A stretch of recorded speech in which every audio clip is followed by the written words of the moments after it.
Aditya L1 India space agency ISRO का एक और कदम जो अब सूरज की तरफ बढ़ता जा रहा है। आखिर इस मिशन का नाम आदित्य L1 ही क्यों रखा गया और क्या ये सूरज की सतह पर लैंड करेगा या फिर सूरज से दूर रहकर ही सूरज की गणना करेगा। आखिर इस मिशन के जरिए इसरो सूरज के बारे में क्या क्या जानकारी जुटा पाएगा, आदित्य L1 कितने दिनों में अपने लक्ष्य तक पहुंचेगा। इसी तरह के सभी सवालों के साथ आपको हम इस वीडियो में आदित्य L1 मिशन की पूरी जानकारी बताएंगे, इसलिए वीडियो को बिल्कुल भी स्किप ना करें। आदित्य L1 मिशन को 2 सितंबर 2023 को श्रीहरिकोटा से PSLV C-53 रॉकेट से लॉन्च किया गया था। ये सूर्य के बारे में जानकारी इकट्ठा करने वाला पहला भारतीय अंतरिक्ष मिशन है। इस मिशन को सिर्फ 400 करोड़ रुपए के बजट में किया गया है। चंद्रयान 3 के मिशन के बाद आदित्य L1 मिशन को भारत ने इसलिए इतनी जल्दी कर दिया क्योंकि इस मिशन की आधी से ज्यादा तैयारी जनवरी 2008 में ही पूरी कर ली गई थी।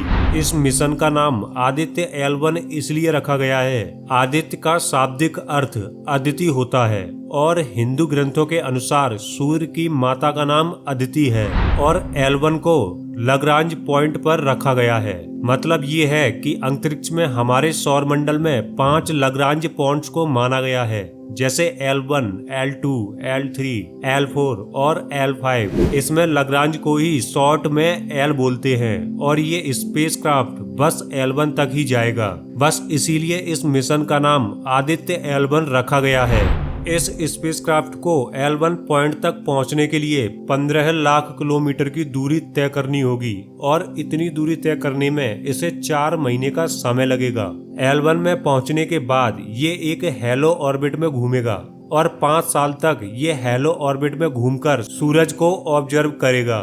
ये स्पेसक्राफ्ट L1 पॉइंट पर पहुंचने के बाद भी सूरज से लाखों किलोमीटर दूर ही रहेगा और L1 पॉइंट से ही सूरज की गणना करेगा।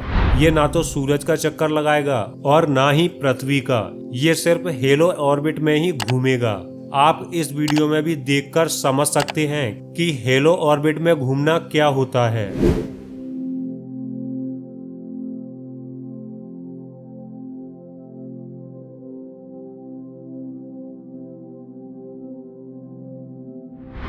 और इसे देखकर आप ये भी समझ सकते हैं कि 5 लाग्रांज पॉइंट्स हमारे सौर मंडल में कहां-कहां माने गए हैं। इससे पहले भी बाकी और देशों ने जो सोलर ऑब्जर्वेशन के लिए मिशन किए हैं उन्हें भी L1 पर ही प्लेस किया गया है।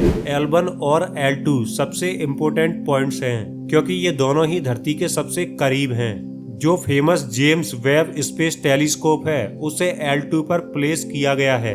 अब सवाल ये आता है कि आदित्य L1 सूरज के बारे में क्या स्टडी करेगा। ये समझने के लिए पहले हमें सूरज के बारे में थोड़ा सा जानना जरूरी है। हमारे सौर मंडल का सबसे बड़ा ग्रह सूरज जो धरती के व्यास से 109 गुना ज्यादा है और इसका वजन 3,33,000 गुना भारी है धरती के वजन की तुलना में। सूरज का आकार इतना बड़ा है कि 1.3 मिलियन पृथ्वी सूरज में एक साथ समा सकती हैं। जैसे धरती के अंदर अलग अलग लेयर होती हैं, बस उसी तरह सूरज की भी अलग अलग लेयर्स यानी परत होती हैं। सबसे अंदर सूरज का भी एक कोर मौजूद है। इस कोर के अंदर न्यूक्लियर फ्यूजन के रिएक्शन होते हैं जहां पर हाइड्रोजन और हीलियम गैस एनर्जी में कन्वर्ट होती हैं। इसी एनर्जी से सूरज की रोशनी बनती है और गर्मी निकलती है जो हमें धरती पर भी महसूस होती है। इस कोर का टेम्परेचर लगभग 15 मिलियन डिग्री सेल्सियस तक चला जाता है।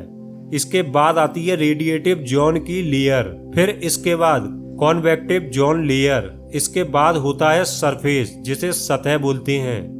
लेकिन असल में सूरज की कोई वैसी सतह नहीं है जैसे अपनी पृथ्वी की है क्योंकि सूरज पर सिर्फ गर्म गैस और प्लाज्मा मौजूद है। सूरज के सरफेस का टेम्परेचर लगभग 5,500 डिग्री सेल्सियस रहता है और सरफेस के ऊपर होती है क्रोमोस्फीयर की लेयर जहां टेम्परेचर लगभग 6,000 डिग्री सेल्सियस से लेकर 20,000 डिग्री सेल्सियस तक रहता है। इसके बाद सबसे आखिरी लेयर होती है कोरोना। इस लेयर में बहुत ही गर्म प्लाज्मा होता है। इस लेयर में मौजूद प्लाज्मा का टेम्परेचर 1 मिलियन से 3 मिलियन डिग्री सेल्सियस तक रहता है। ये इतना गर्म होता है कि यहाँ सब कुछ जलकर गैस बनकर उड़ जाएगा। अब दुनिया भर के सभी वैज्ञानिक बस यही जानने की कोशिश में लगे हैं कि आखिर क्या कारण है जो कि सूरज का कोर इतना गर्म है और सरफेस कोर के कंपेयर में ठंडा है, फिर भी कोरोना लेयर पर 1 से 3 मिलियन तक टेम्परेचर कैसे पहुंच जाता है। अब हमारे भारत के वैज्ञानिकों की भी उम्मीद आदित्य L1 पर है कि शायद सूरज की लेयर्स के अलग अलग टेम्परेचर के रहस्य की खोज कर पाए। आदित्य L1 का मिशन है सूरज की ऊपर की 3 लेयर को स्टडी करना, फोटोस्फीयर, क्रोमोस्फीयर और कोरोना। और आसान भाषा में समझा जाए तो आदित्य L1 मिशन का लक्ष्य है सूरज के एटमॉस्फेयर और कोरोना की बनावट को समझना, सूरज के फ्लेयर्स और कोरोनल मास इंजेक्शन कैसे बनाता है और कैसे काम करता है इसे समझना, सूरज के आसपास होने वाली गतिविधि और इसके नजदीक संबंधों को समझना, सूरज की गतिविधियों से पृथ्वी के वातावरण और जलवायु पर कैसे असर होता है इसे समझना। बस यही आदित्य L1 मिशन का लक्ष्य है।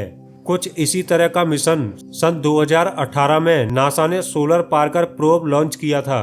इस मिशन का लक्ष्य था कि सूरज की कोरोना लेयर के साथ सीधा संपर्क बनाना। सूर्य के लिए किए गए सभी मिशंस का मतलब कि हम सूरज को काफी अच्छी तरह और आसान भाषा में समझ सकें, और अभी तक वैज्ञानिक सूरज के कई रहस्यों को समझने में सफल भी हुए हैं। लेकिन अब बारी है भारत की, जिसने अब सूरज की तरफ भी अपना कदम बढ़ा दिया है और इस मिशन के सफल होने के बाद भारत के पास भी सूरज को लेकर अपनी जानकारी होगी। दोस्तों, आज की वीडियो में इतना ही। अगर वीडियो पसंद आया हो तो वीडियो को लाइक एंड चैनल को सब्सक्राइब जरूर कर लें और साथ ही बेल आइकन भी प्रेस जरूर करें।